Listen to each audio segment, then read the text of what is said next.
Hello everyone, कैसे हैं आप सब। मेरे टेरेस गार्डन पर आप सभी का बहुत बहुत स्वागत है। नए साल की आप सबको ढेर सारी बधाई। नए साल में आप हमेशा खुश रहें, आपकी हर विश पूरी हो और आप हमेशा इसी तरह से गार्डनिंग करते रहें। अपने घर में फ्लावर्स के, वेजिटेबल्स के और फ्रूट्स के प्लांट लगाएं। और आपको हेल्दी रहना भी बहुत ही ज़रूरी है, तो अपनी हेल्थ का ध्यान रखें, तभी तो आप गार्डनिंग भी अच्छे से कर पाएंगे। तो फ्रेंड्स, मैं इस नए साल के अवसर पर ये आम का पौधा लेकर के आई हूँ और आप देखिए इसमें छोटे छोटे से आम भी लगे हुए हैं। इतनी सर्दी में भी आम लगे हुए हैं। ये 12 मासी आम का पौधा है और नर्सरी जब मैं गई थी तो मैंने आप लोगों के साथ वीडियो शेयर किया था। उसी टाइम मैं ये आम का पौधा भी लेकर के आई थी। और ये देखिए लाल मिट्टी में लगा हुआ है, तो इसकी मिट्टी को भी थोड़ा बहुत मैं हटाऊंगी और फिर मैं इसको लगाऊंगी। तो ये बहुत ही बढ़िया आम का पौधा है, 12 मासी आम का पौधा है। और नर्सरी वाले भैया कह रहे थे कि इसकी हाइट भी ज़्यादा नहीं जाती है। तो ये वैरायटी बहुत ही बढ़िया लगी मुझे, इसलिए मैं ये पौधा ले आई अपने घर में लगाने के लिए। और रखा हुआ था ये पौधा। अब ये नया साल आया है तो मैंने सोचा कि इस नए साल की शुरुआत इस आम के पौधे को लगा करके ही करें, जिससे कि ये हमेशा मुझे याद रहेगा कि हाँ, मैंने उस दिन इस प्लांट को लगाया था। तो आप लोग भी ऐसे ही नए साल के अवसर पर कुछ प्लांट्स ज़रूर लगाइए, जो कि हमेशा याद रहेगा कि हमने इस टाइम लगाया था इसे। 12 मासी आम के पौधे को लगाने के लिए मैंने ये बड़ा सा पॉट लिया हुआ है। ये 18 इंच का पॉट है।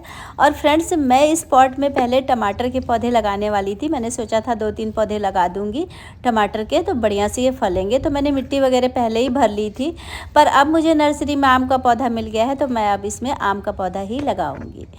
तो मैंने ये सारा सामान लिया हुआ है आम के पौधे को लगाने के लिए। ये मटेरियल है, तो इसमें पत्तियों की खाद ज़रूर लेनी है। पत्तियों की खाद है और ये गोबर की खाद है, मेरे पास रखी हुई थी तो मैंने गोबर की खाद ले ली है। ये बहुत ही पुरानी गोबर की खाद है, 2 साल की पुरानी है।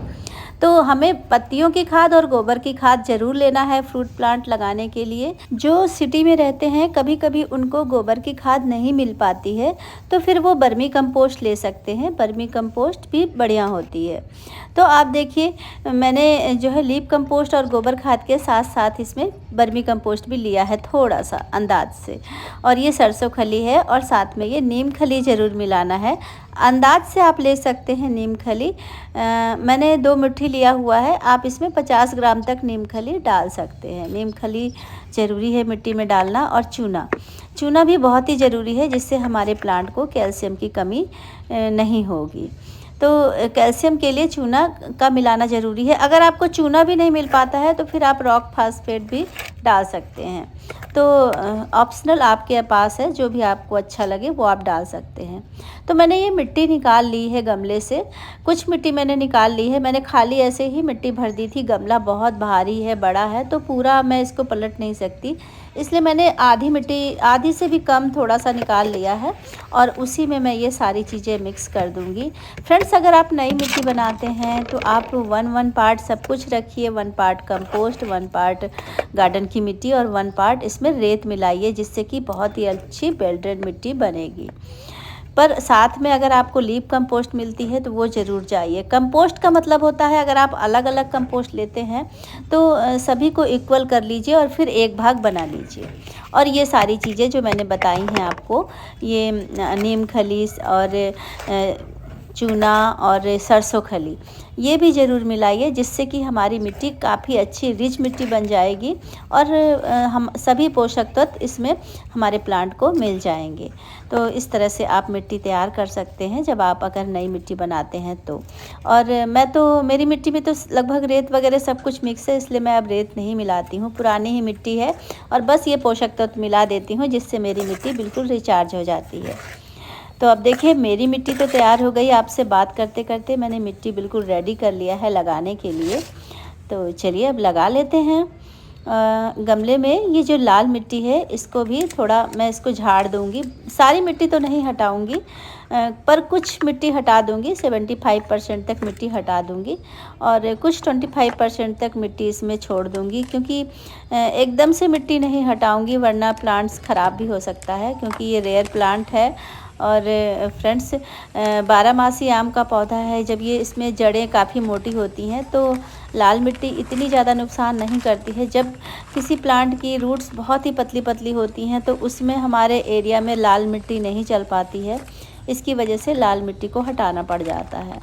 तो मैं सब पूरा तो नहीं हटाऊंगी, पर थोड़ी बहुत हटा दूंगी, कुछ हद तक हटा दूंगी, जिससे कि थोड़ी ये मिट्टी की मात्रा कम हो जाएगी।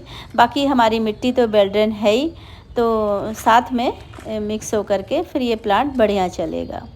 तो खुरपी से मैं थोड़ा थोड़ा सा इसको हटा देती हूँ, और बहुत सावधानी से हटाना है, जड़ों को नुकसान ना हो इस बात का भी ध्यान रखना है। तो बस हल्का हल्का सा कुरेद रही हूँ।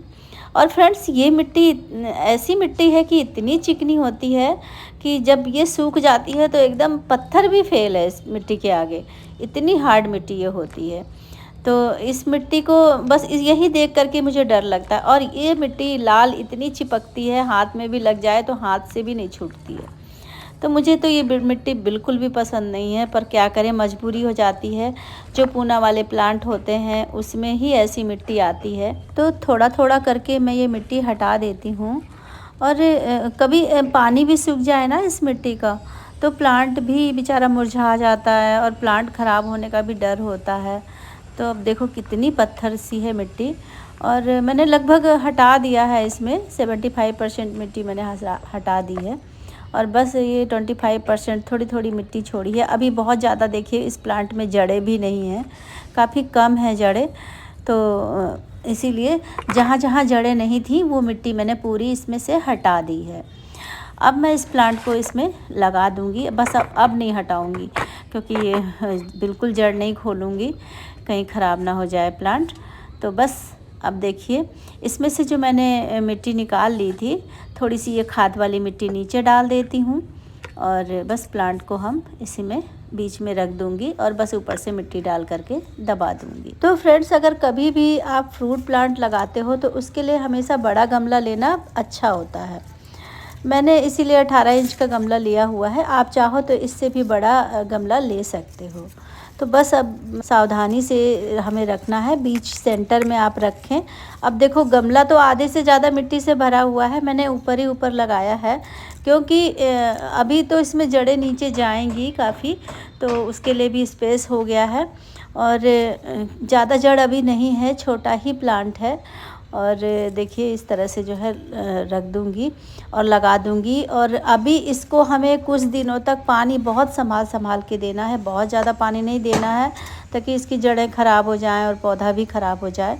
तो जब जड़ कम होती है तो अगर हम बड़े गमले में लगा देते हैं तो पानी का विशेष ध्यान रखना होता है। इसीलिए तो कहते हैं कि जितना बड़ा प्लांट हो उतना ही बड़ा हमें अपने प्लांट को गमला देना चाहिए, और फिर हर साल 2 साल में उसकी रिपोर्टिंग करते रहना चाहिए, तो यही बेस्ट होता है। लेकिन खैर मुझे तो प्लांट्स को लगाना आता है, जो नए बिगनर हैं उनके लिए थोड़ा सा टफ़ होता है। पर जैसे कि अगर जो गार्डनिंग काफ़ी अच्छे से कर रहे हैं, पुराने गार्डनर हैं, तो उन्हें पानी देने का हिसाब किताब अगर पता चल जाता है तो उनसे गलती नहीं हो पाती है, और उनका प्लांट अच्छे से ग्रो कर जाता है। तो मैंने बड़े गमले में लगाया है, पर मैं पानी का ध्यान रखूँगी, पानी ज़्यादा ना हो इस बात का भी ध्यान रखना है होता है। इसीलिए हम मिट्टी जो है बेल्ड्रेन बनाते हैं, जिससे कि हमारे प्लांट को कोई भी नुकसान ना हो। पानी अगर इसके अंदर ज़्यादा भी हो जाए तो वो फटाक से बाहर निकल जाए। तो इस तरह से देखिए मैंने प्लांट को लगा दिया है, और बहुत ज़्यादा जड़ नहीं थी इसलिए मैंने ऊपर ही ऊपर लगाया है। जब ये अच्छे से ग्रो करने लगेगा, फिर जड़ें इसकी अच्छे से जब फैल जाएंगी, प्लांट जब जितना ऊपर बड़ा होगा उसी हिसाब से नीचे भी जड़ें फैलाने लगेगा। और लगाने के बाद इस तरह से जो है हमें जो है खुरपी की सहायता से मिट्टी को दबाना बहुत ज़रूरी है। अगर हम छोटे गमले में लगाते हैं तो हम उसे उठा करके पटक देते हैं थोड़ा सा, तो मिट्टी अंदर को ठस बैठ जाती है। पर जैसे मैंने बड़े गमले में लगाया है तो मैं इतने बड़े गमले को नहीं उठा सकती, तो इसलिए मैं इस खुरपी की सहायता से मिट्टी को दबा रही हूँ, क्योंकि एयर निकल जाना ज़रूरी होता है। मिट्टी के अंदर बिल्कुल भी एयर नहीं रहनी चाहिए, अगर एयर रह जाती है तो उससे भी प्लांट ख़राब होने के चांस रहते हैं। तो इस तरह से जब हम खुरपी से दबा देते हैं तो इसकी सारी एयर निकल जाती है और प्लांट बहुत ही बढ़िया से ठस मिट्टी बैठ जाती है। तो ये काम करना बहुत ज़रूरी है अगर आप बड़े गमले में लगाते हैं तो, या फिर ज़मीन में लगाते हैं तो भी आपको ऐसे ही करना पड़ेगा, तभी बहुत ही बढ़िया से प्लांट चलेगा। तो पौधा तो लग गया, पानी दे देते हैं। पानी देना तो ज़रूरी होता है, जैसा कि हर प्लांट में हम पानी डालते हैं।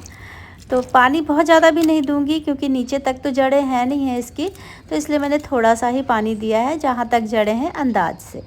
अब आप देखो इतनी सर्दी में भी इसमें आम लगे हुए हैं, बहुत ही बढ़िया पौधा है ये 12 मासी आम का पौधा। अगर आपको भी कहीं मिलता है तो आप ज़रूर ये वैरायटी लगाओ, पूरे साल इसमें आम आते रहते हैं, ऐसा नर्सरी वाले भैया ने बोला था।